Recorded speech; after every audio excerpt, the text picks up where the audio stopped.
베드로가 11사도와 함께 서서 소리를 높여 이르되 유대인들과 예루살렘에 사는 모든 사람들아 이 일을 너희로 알게 할 것이니 내 말에 귀를 기울이라. 때가 제3시니 너희 생각과 같이 이 사람들이 취한 것이 아니라 이는 곧 선지자 요엘을 통하여 말씀하신 것이니 일렀으되 하나님이 말씀하시기를 말세에 내가 내 영을 모든 육체에 부어주리니 너희의 자녀들은 예언할 것이요 너희의 젊은이들은 환상을 보고 너희의 늙은이들은 꿈을 꾸리라.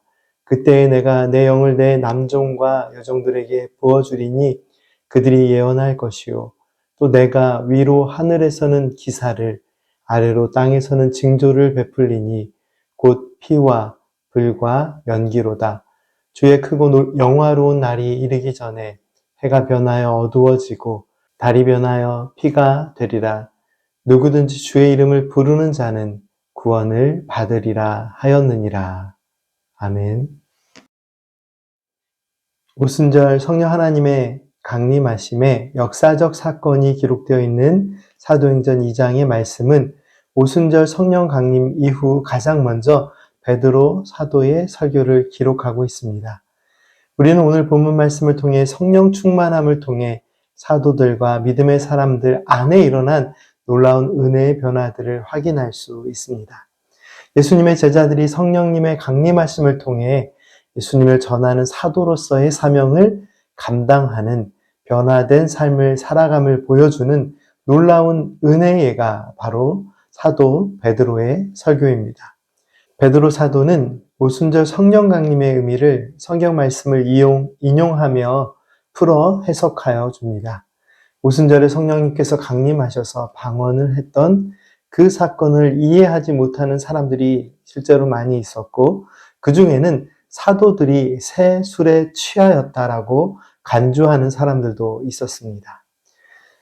15절 말씀에서 베드로 사도는 때가 제3시였음을 사람들에게 이야기하는데 제3시는 오전 9시에 해당하는 시간으로 이른 시간부터 사람들이 술에 취해 중얼거린 것이 아니라 분명한 성령 하나님의 역사하심이 있었음을 강조합니다.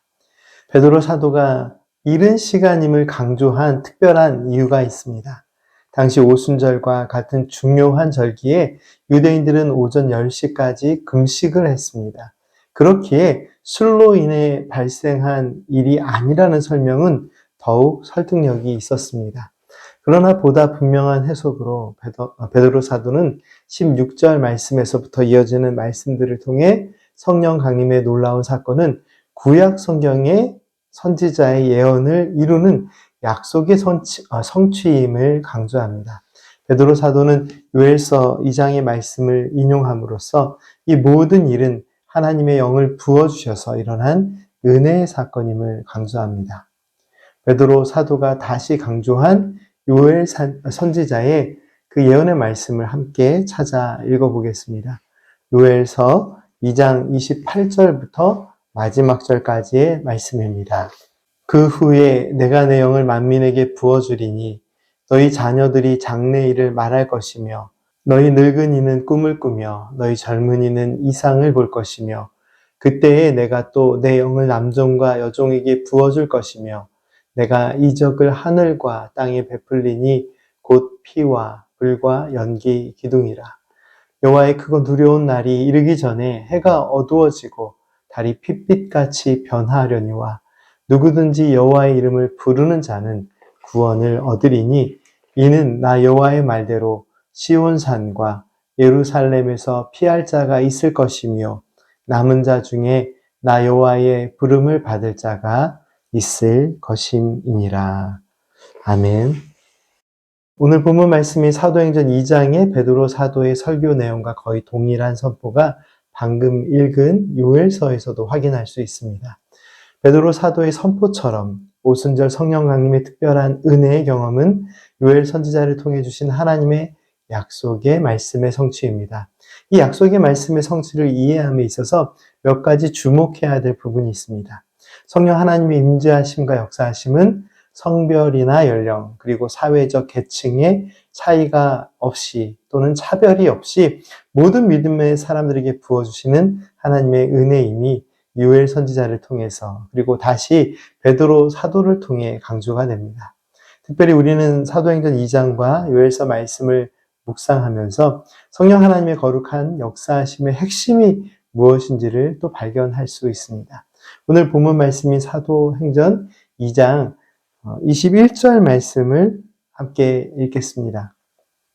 누구든지 주의 이름을 부르는 자는 구원을 받으리라 하였느니라. 성령 하나님의 역사는 성삼위일체 하나님의 구원의 사랑과 은혜 안에 있습니다.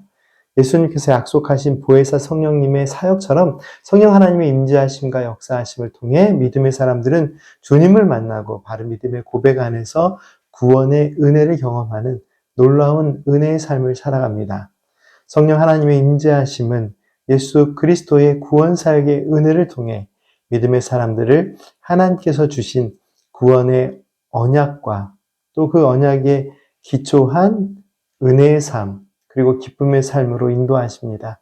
오늘 본문 말씀이 가르쳐 주듯이 성령 하나님의 임재하심과 역사하심을 통해 주님의 이름을 부르는 자는 구원의 은혜를 받았음을 먼저 깨닫게 하시고 그 구원의 은혜 가운데 또한 살게 하십니다. 사랑하는 성도 여러분, 오늘도 성령 하나님의 인도하심과 도우심을 따라 은혜의 삶을 살아가면서 무엇보다 구원의 이름, 능력의 이름, 소망의 이름 대신 우리 구주 예수 그리스도의 거룩하신 은혜와 사랑을 따라가는 삶이 되기를 간절히 소망합니다. 함께 기도드리겠습니다. 사랑과 은혜의 하나님, 하나님의 약속의 말씀을 따라 성령 하나님의 강림하심을 나타내 주시고 저희들을 우리 구주 예수 그리스도의 사랑과 은혜의 삶으로 인도하여 주심에 감사를 드립니다. 날마다 성령 하나님의 인도하심을 따라 주님을 향한 바른 믿음을 가지고 날마다 주와 동행하는 은혜의 삶을 살게 하옵소서. 예수님의 이름으로 기도드립니다. 아멘.